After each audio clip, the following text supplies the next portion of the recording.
ঐ দাদা দাদা কি হল? কি হ'ল লোনৰ পইচাটো যে নাই দিয়া যে? লোনৰ পইচা? কাৰ লোন? কিহৰ লোন? কি ফাল্টু কথা পাতিছা? তোমাৰ লোনটো নিদিয়া নেকি? আপুনি কাক কৈ আছে? আৰে চৰি তোমাৰ নহয়, তোমাৰ দাদাৰ যে ইমান চুলি যে আছিলে।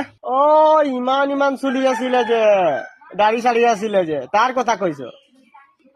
সি নাই নহয়, সি গ'ল। ক'ত গ'ল?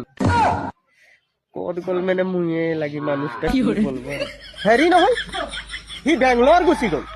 আপোনাৰ নিজৰ দাদা নেকি? হে মোৰ একেবাৰে নিজৰ মানে, একেবাৰে নিজৰ। সি খালি বেংগলৰ গুচি গ'ল। তো পইচাটো আপুনি দিব লাগিব, গম পাই নাই? পইচাটো মই দিব লাগিব মানে দাদা, লোনটোতো লৈছিলে সি ন, মই কেনেকা দিম? আৰু কাৰ লোনৰ কথা কৈ আছে? মইতো লোন লোৱা নাই। আপোনাৰ দাদাৰ কথা